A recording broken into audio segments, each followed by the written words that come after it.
Hey everyone, this is Clarinetgamer here with some more post commentary for Crash Bash, and in this part I got the relics from the following 3 levels. First of all, Manic Panic, which I entered,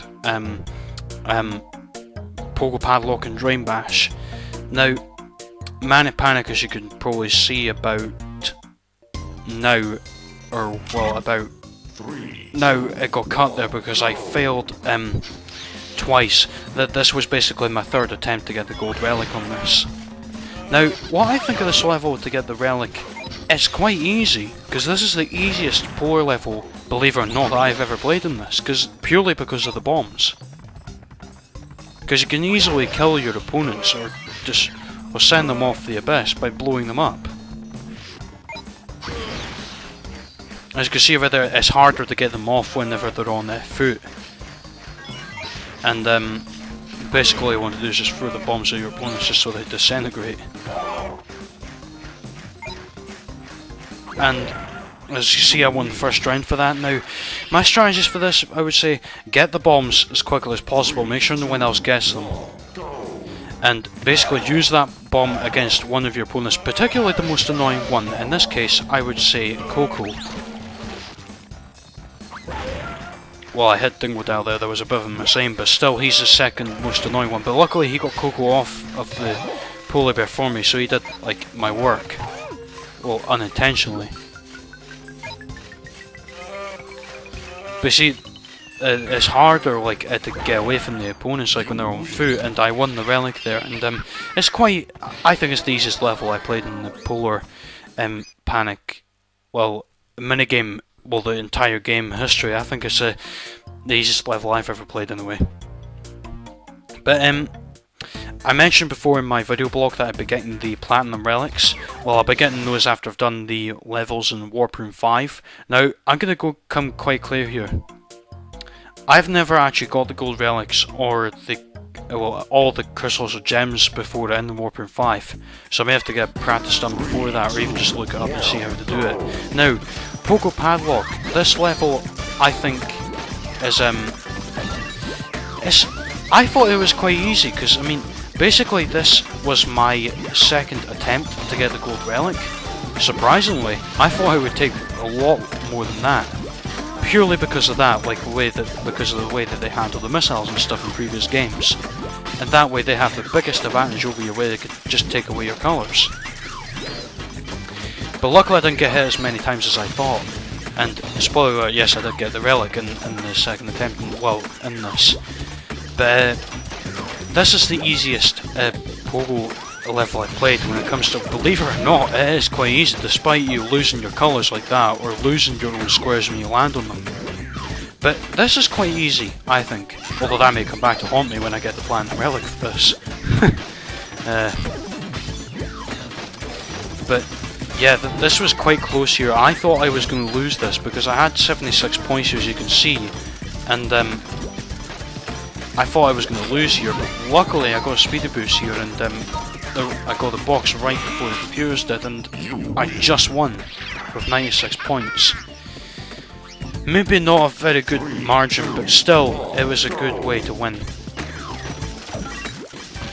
But yeah, this level I think is quite easy, as I said before, and I'm not very good at aiming the missiles in this. I would have liked to take the colours away from my opponents, but the thing is, I'm not got that much skill when it comes to firing the missiles. I won't get maybe down there when they're coming straight down at me, it's easy then.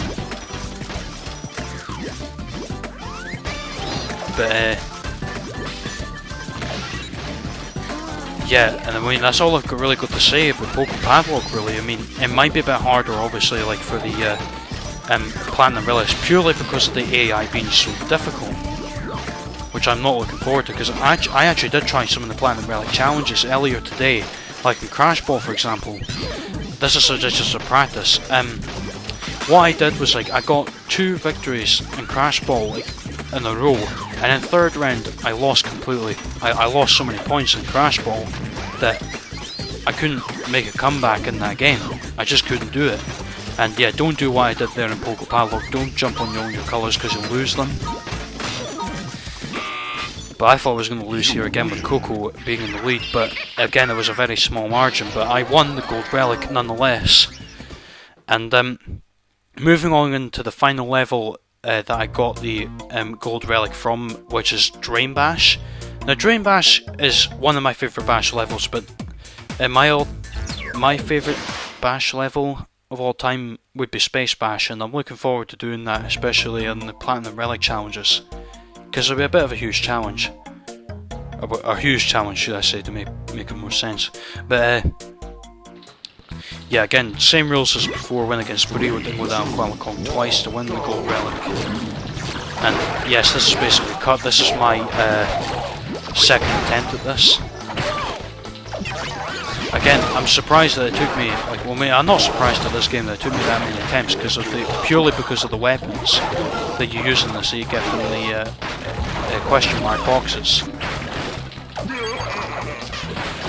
But I have to say, make sure you get the weapon if you can, because they do a great amount of damage. As you saw right there what the missiles did to me. It took away like 40 or nearly 50% of my health away, which is not good. If you get the homing orb, that does a great amount of damage, and if you wait for your opponents to come out of the flash and stay and attack them then, without them hitting you first to make sure that they don't take your weapon away, then that's a good strategy. But the Gold Relics aren't that bad to collect. Some of them are quite easy depending on what game you're good at. But as I said before, like in my Skyboss video, it comes down to luck to get most of these relics, especially in the Ballistics challenges. Because honestly, they're just so annoying. Especially like the Crash Ball when I did the Platinum Relic. Even Embolism, I even tried Embolism on the Platinum Relic, and I never won any rounds. I came so close to winning one round, but I completely lost in the end. It's not like I'm saying I'm really bad at Embolism. I mean, Embolism really isn't my favourite minigame, but it's quite a challenge. As you can see here, Qualicon had the missiles and I got hit by them, which took away like nearly 50% of my health, as you saw right there. It's quite annoying. Now I don't know if it's just me, but in the Relic challenges I seem to lose more health than the computers, because like in Jungle Bash, whenever a normal crate hit me, it took away like 20 to 30% of my health. And whenever a TNT crate hit me, it took away like 40% of my health. And it had less health take away from the computers. But enough ranting. I won the Gold Relic here, and I hope you enjoyed this video with me of my post commentary. Be sure to like the video, subscribe for more gaming playthroughs, or for more Crash Bash parts, and comment below on your thoughts on the Gold Relic challenges and what I just did. So this is Clarinetgamer here signing off, and I'll see you next time for Jungle.